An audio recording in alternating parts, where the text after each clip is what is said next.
Ang alamat ng Bulacan. Noong unang panahon ay may nagngangalang babae sa kanilang baryo at ang pangalan nito ay Bulak.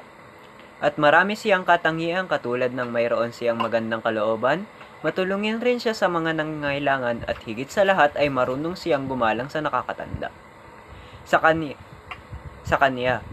Ngunit dumating ang araw na nagkaroon ng malakas na bagyo at gumuho ang kalupaan pati ang mga bahay ay nasira dahil sa sobrang lakas ng hangin na dala ng bagyo at di nagtagal humupa na ang malakas na bagyo.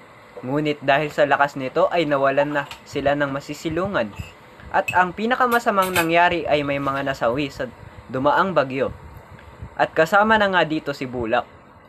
Maraming nagdadalamhati sa kanyang pagkawala at lubos na nangungulila rin ang kaniyang pamilya at maraming nakiramay sa pagkawala ni Bulak. At makalipas ang ilang araw ay inilibing na nila si Bulak sa may tabi ng bakuran at nagulat nang nalamang sila na may biglang tumubong puno sa pinaglibingan kay Bulak.